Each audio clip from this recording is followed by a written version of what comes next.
muito bom dia para você ligado na tela da TH+ Band. Eu sou Luana Gomes e começa agora o Band Litoral, com as principais notícias da semana aqui na nossa região.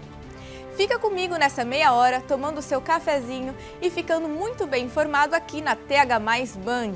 A gente já começa falando sobre um novo capítulo do escândalo do roubo de aposentados do INSS.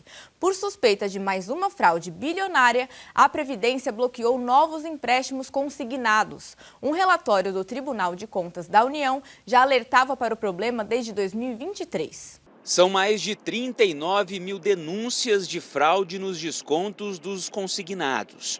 Uma das vítimas foi a Márcia. Ela viu um empréstimo de R$6 mil cair na conta sem nunca ter pedido. E o pior, com juros altíssimos. Quando veio o boleto para mim, que foi 3 meses depois, veio R$ 6.549 para eu pagar, fora o que eles já tinham debitado. Depois das denúncias, por determinação do Tribunal de Contas da União, o INSS suspendeu novos empréstimos nessa modalidade. Não há bloqueio de parcelas. Os consignados que estão em andamento continuam em andamento. Todas as operações daqui para frente, o cidadão ele tem que autorizar com reconhecimento facial. Os aposentados devem hoje R$ 89 bilhões em empréstimos consignados. O governo vai fazer um pente fino para identificar o que pode ser fraude. O TCU já concluiu que em 36% dos casos a documentação tinha falhas. O governo tenta separar os descontos ilegais de sindicatos e associações das fraudes no empréstimo consignado. Internamente, a avaliação é que as consequências negativas podem ser ainda maiores. O TCU vem alertando o Planalto sobre esses casos desde 2023. O presidente do INSS disse que a responsabilidade em ressarcir possíveis vítimas de fraude no crédito consignado não é do governo federal. A responsabilidade pela regularidade ou não de consignado é da instituição financeira.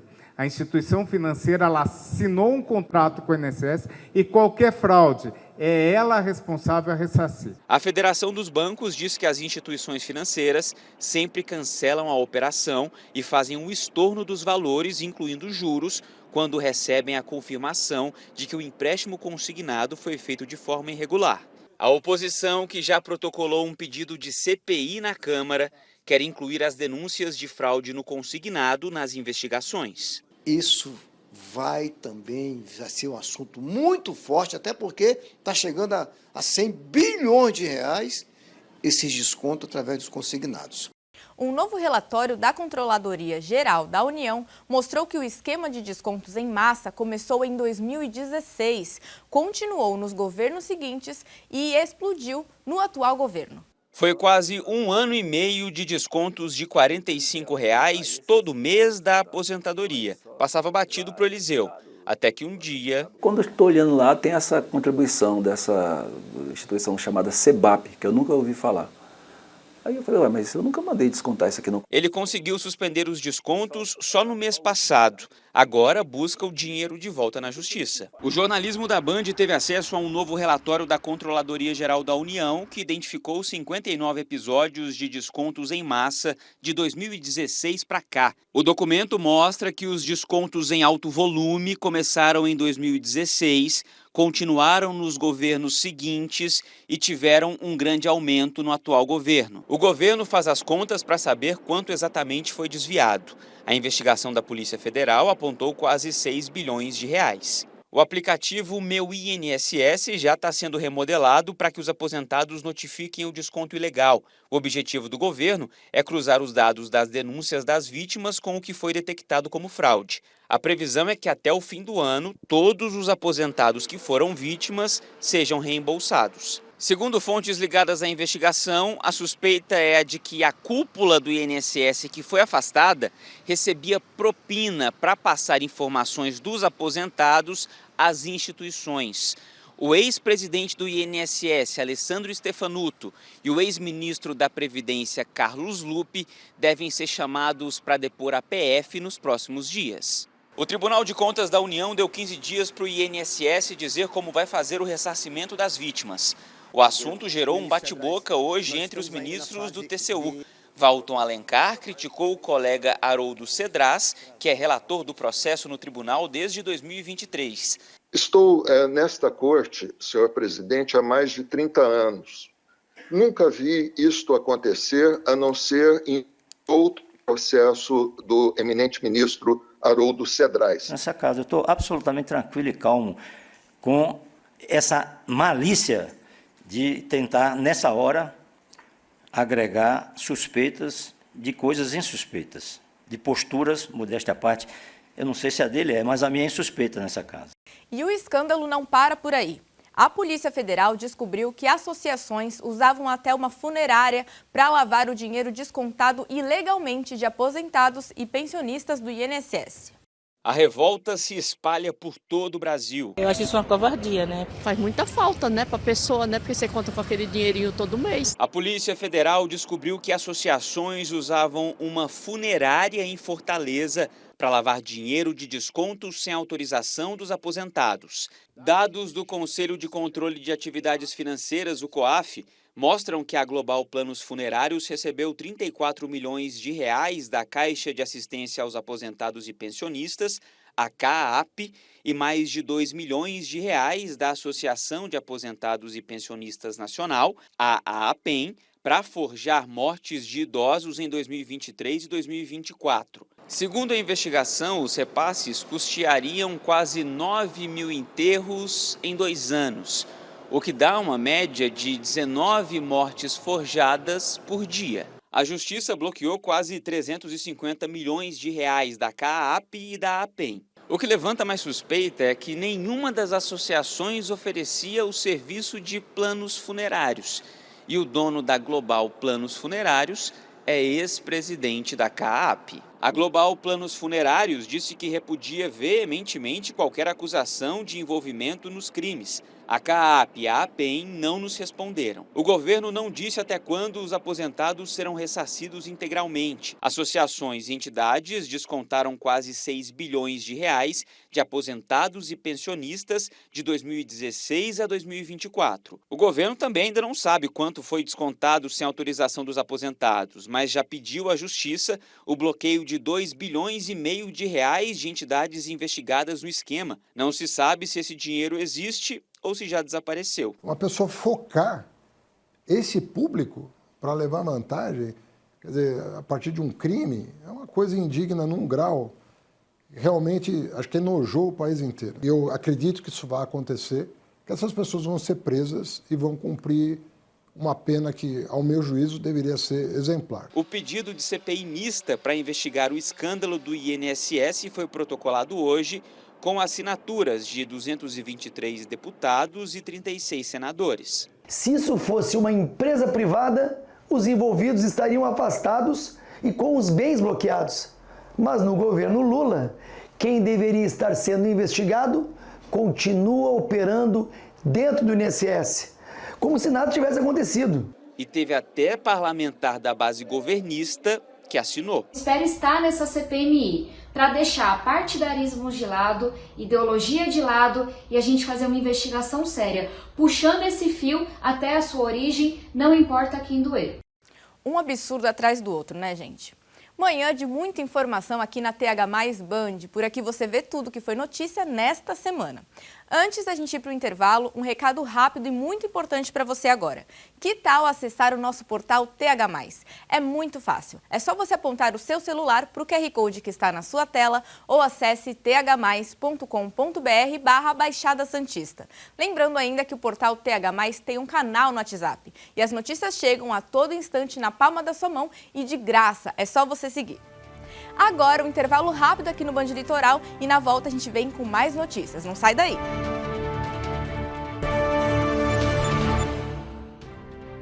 Estamos de volta com muita notícia aqui da Baixada Santista e também do Vale do Ribeira. O comando da Diocese de Santos vai mudar até o final deste ano. Isso porque o atual bispo, Dom Tarcísio Escaramuza, deve renunciar ao cargo em setembro, ao completar 75 anos, como prevê o Código de Direito Canônico. O processo de mudança no comando da Cúria Diocesana de Santos já começou com a chegada de Dom Joaquim Moll, empossado como novo bispo coadjutor. Dom Joaquim era bispo auxiliar da Arquidiocese de Belo Horizonte. Como coadjutor, vai colaborar com Dom Tarcísio Escaramuça no exercício das funções até ser efetivado como sucessor. Tudo isso está em curso, né? Acontecendo pelo espírito missionário, pelo desejo de evangelizar, de anunciar o Evangelho de Jesus. Então eu venho cheio de muitas coisas boas e na medida que eu vou vendo, vou também acreditando. Olha, acho que é possível dar uma contribuição aqui para essa caminhada bonita já de muitos anos. Dom Joaquim nunca trabalhou na Baixada Santista, mas já é um velho conhecido de Dom Tarcísio Escaramuça.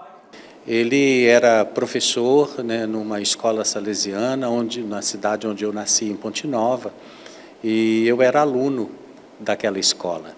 E quando eu resolvi entrar para o seminário, no final daquele período, ele estava ali convivendo, visitava a casa da minha família. Depois, mais tarde, muitas coisas aconteceram e nós fomos trabalhar juntos numa paróquia chamada São João Batista, muito interessante, de muitas comunidades. Quando este processo de sucessão na diocese acabar, Dom Tarcísio Escaramuça passa a ser bispo emérito da Diocese de Santos. Devo apresentar ao Papa a renúncia quando eu completar 75 anos, que vai ser agora no próximo mês de setembro, né? E depois vou decidir, né, se tiro algum tempo sabático, talvez um certo distanciamento, também para respirar outros ares, deixar também um espaço mais à vontade para o novo bispo. Já que o assunto deste bate-papo é sucessão, não poderíamos deixar de falar da chegada do Papa Leão XIV. O projeto, né, da doutrina social da Igreja antes dele foi Leão XIII. Então, quando ele escolhe o nome Leão XIV, ele está dizendo, olha, vamos dar uma continuada nisso que vai ser muito bom para a Igreja. E isso o coloca muito alinhado com o Papa Francisco. Que a missão da Igreja, portanto minha, dele, de Dom Tarcísio, de qualquer outra pessoa de igreja, de cada leigo, cada leiga, é construir pontes. É uma igreja acolhedora, sensível, misericordiosa, especialmente para com os pobres, né? Então, uma igreja que trabalha para uma boa convivência humana e pela paz. Então, nós vimos nas primeiras palavras, muito simples, mas de forma muito comunicativa, do novo Papa, nós vimos isso já assim, se expressando, como indicando que é por aí que vai se caminhar. Vamos falar agora de mobilidade. Praia Grande adotou a locação de bicicletas e patinetes. O Fábio Garcês conta tudo pra gente. O projeto piloto vai disponibilizar bicicletas elétricas e patinetes. Quem tiver interesse pode alugar o equipamento. A proposta é incentivar a mobilidade sustentável, promover a saúde e reduzir a emissão de poluentes. A gente, de maneira gradativa, optou por fazer um período de testes de 90 dias. E nesses 90 dias a gente vai poder fazer a avaliação necessária para poder pensar em expansão, em fazer os ajustes necessários. Tanto que hoje a gente só tem ele numa área, digamos assim, mais controlada, que é a Avenida da Praia, que é o calçadão da praia, com a possibilidade das pessoas ainda poderem andar para dentro da cidade, mas os pontos de devolução e de retirada somente na orla da praia por enquanto. A Secretaria de Transporte de Praia Grande acredita que a proposta deve contribuir com a cidade também para reduzir os impactos ambientais. E os munícipes aprovaram a iniciativa da administração municipal. Eu já utilizei o serviço, além de agilizar a mobilidade, os turistas estão adorando. Então é uma excelente ideia para Praia Grande e acho que para todo o litoral. Eu acho que é uma questão de mobilidade que vai ajudar muito a população, para quem quer se deslocar com rapidez e não tem um meio de locomoção. Eu acho muito legal. Você pode andar pela praia, passear, relaxar, apreciar a paisagem. Eu achei excelente a ideia. O projeto será implantado por 90 dias. Os equipamentos estão disponíveis em 100 pontos na cidade. Para utilizar a bike ou patinete, é só baixar o aplicativo da empresa. Com a câmera do celular, é só acessar o QR Code, que fica no equipamento. Bom, elas baixam o aplicativo da empresa Jet e aí, ao preencher um cadastro, elas fazem a opção pela modalidade de pagamento, cartão de crédito ou Pix, e aí você desbloqueia o equipamento e é só rodar. Praia Grande tem quase 100 quilômetros de ciclovia. É uma das maiores do país e espera, assim, reduzir ainda mais a emissão de poluentes, o que melhora a qualidade do ar e promove o deslocamento urbano mais inteligente. A gente quer expandir para poder atender o trabalhador também. Na verdade, para oportunizar mais um modal de transporte para essas pessoas. Ocorre que, às vezes, fica uma disputa dentro da ciclovia do que pode e o que não pode. E, em alguns momentos, a gente vê que as pessoas acabam não entendendo muito bem quem pode estar na ciclovia. E tem equipamentos que hoje estão andando, mas não deveriam estar. Então, a gente conta muito com a educação das pessoas também, para que, de alguma forma, a gente possa ter essa oportunidade que a gente está tendo nesse período de teste, de uma maneira, digamos assim, permanente, para que as pessoas possam tanto se divertir, indo para o lazer, quanto também indo para o trabalho, para poder, de alguma forma, as pessoas poderem ter mais oportunidade de deslocamento dentro do município. Você aí da Praia Grande, aproveita porque esse final de semana está ótimo para um passeio na praia, hein? Bom, agora, Fórmula 1 tá na Band. Vem aí o GP de Imola, na Itália. Neste fim de semana, sábado, dia 17 de maio, a classificação é às 11 horas da manhã. E no domingo, dia 18 de maio, a corrida é às 9h30 da manhã. Roda o VT. Depois de 6 grandes prêmios, finalmente a Fórmula 1 chega à Europa, com o GP da Emília-Romanha em Imola, na Itália. Oscar Piastri é o cara a ser batido na temporada. Até agora, foram 4 vitórias, sendo 3 consecutivas nas últimas provas. No Mundial de Pilotos, o australiano da McLaren tem 16 pontos de vantagem sobre o companheiro Lando Norris e já está 32 à frente do tetracampeão Max Verstappen. Yeah, I mean, things are going very well. I feel like I'm in a strong place. I feel like I've worked on a lot of the things I wanted to over the last 24 months. There's still room to go. This weekend was far from my most polished weekend, but to be leaving it with another win is a very encouraging sign.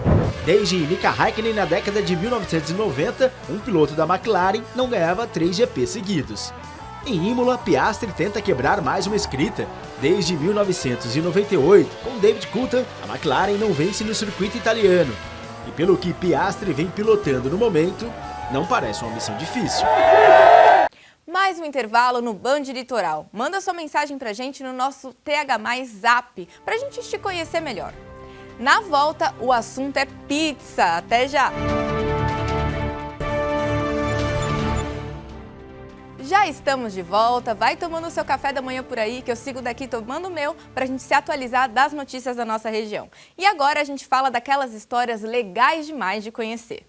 Não basta nascer, morar, estudar, treinar juntas, as gêmeas Yasmin e Mayara Nepper, de 16 anos, compartilham também as vitórias e o sucesso no esporte. As gêmeas Yasmin e Mayara são campeãs brasileiras de wrestling. Para elas foram momentos de muita emoção, subir no lugar mais alto do pódio e o reconhecimento do esforço e das habilidades delas. Além disso, compartilham não apenas o laço de sangue, mas também a paixão pelo esporte e a alegria pelas vitórias. Eu luto todos os dias, eu fico muito feliz e é muito bom ver o resultado, assim, dando fruto, sabendo que todo esforço valeu a pena. E é uma sensação única que só a pessoa que trabalhou vai sentir. É muito melhor porque a gente treina junto, né? As duas vai vendo o esforço de cada uma até o processo para depois chegar na hora da competição e ver que o fruto está sendo colhido. Então é muito bom, principalmente estar do lado das minhas irmãs, que só a gente sabe e o sentimento é muito maior. A Yasmin foi campeã na Sub-17, da categoria até 57 quilos. E a Mayara conquistou também na Sub-17 2 categorias, até 59 e até 76 quilos. A trajetória até a medalha de ouro não foi nada fácil. Foi mais superação para mim mesma, para provar que eu poderia voltar e dar o meu melhor, da minha melhor forma, porque eu era melhor, isso eu já sei. E todas as minhas lutas foram bem rápidas, bem dinâmicas e consegui finalizar. Todas as lutas eu fiz tudo que eu treinei, então isso me ajudou muito. Fiz lutas duríssimas e acabei me consagrando campeã. Já no Sub-17, eu já estava na final. Aí eu fiz também a luta, acabou 4-0 e encostamento, que é imobilizando o adversário até 5 segundos. Agora as irmãs gêmeas estão se preparando para o Pan-Americano categoria cadete. que acontece em junho na cidade maravilhosa, o Rio de Janeiro. A preparação está bem forte, o foco principal é esse do ano todo e eu espero fazer lutas boas e combates bem acirrados. A estratégia é sempre manter o básico, porque o básico funciona, mas é principalmente mental nessa competição, porque eu acredito que se a gente estiver com a mente no lugar certo, tudo pode dar certo na hora da luta. Porque não adianta você estar com preparação física ótima, isso é bom também, mas se na hora da luta seu cérebro não está com a mente na luta, vai dar tudo errado. A minha meta, né, é alcançar o lugar mais alto no pódio, tanto no Pan-Americano quanto no Mundial. Eu estou bem confiante, estou trabalhando muito duro para chegar lá. Para a mãe das atletas, as conquistas dos títulos nas competições é motivo de muito orgulho e alegria. A irmã mais velha, Juliana, participou da seletiva nacional e conseguiu uma vaga para participar do Campeonato Pan-Americano, que será realizado no mês de maio em Monterrey, no México. Eu estou bem ansiosa assim, com vontade de ir lá e dar o meu melhor, né? Confiante e com tudo planejado assim para medalhar, ser campeã e ir para o Mundial, já ir pontuando, pensando nesse novo ciclo olímpico.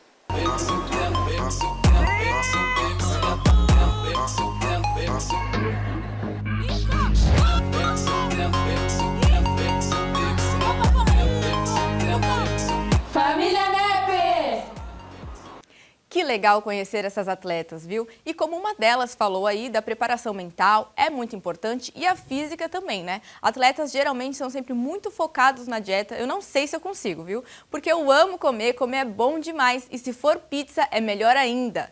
Falando nisso, uma pizzaria no Boqueirão, em Santos, reafirma sua posição entre as melhores pizzarias da América Latina, levando o nome de Santos ao cenário mundial. Para quem gosta de massa, esta pizzaria pode ser uma ótima pedida, já que na edição deste ano do ranking internacional 50 Top Pizza conquistou a classificação de número 37 e subiu 8 posições em relação à anterior. É um guia que mostra a qualidade que a gente tem, que a gente demonstra nos nossos ingredientes, nas nossas pizzas e tanto no nosso atendimento. Desde 2017 eles fazem esse guia e ano passado eles tiveram a oportunidade de fazer a primeira vez aqui na América Latina.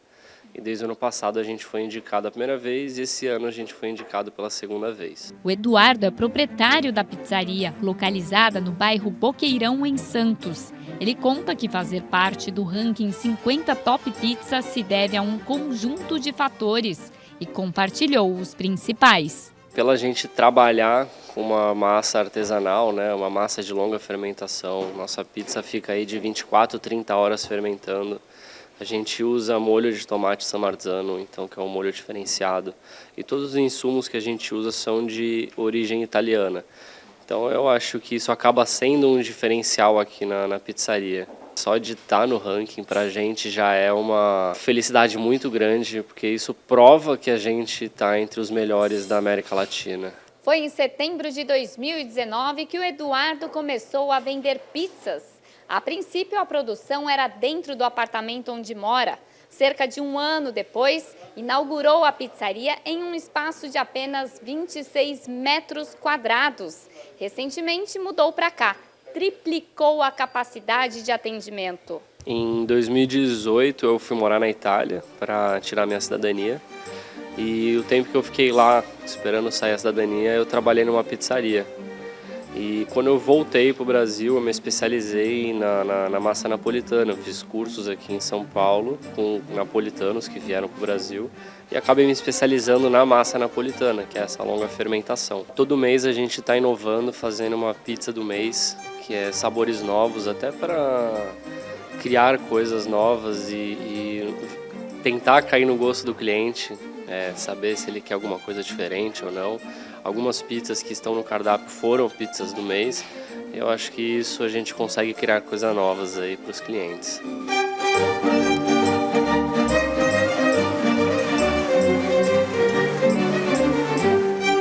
E a recomendação aqui na pizzaria é seguir a tradição, comer com as mãos, e assim eu me despeço.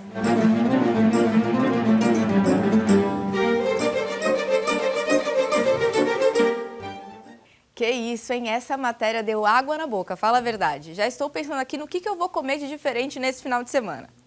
E assim a gente encerra essa edição do Band Litoral. Muito obrigado pela audiência, por ter tomado o seu cafezinho aqui da manhã junto comigo e fique na TH+ Band, porque aqui tem o melhor do entretenimento, informação e esporte. Um super final de semana e até a próxima edição do Band Litoral. Curta bastante, tchau!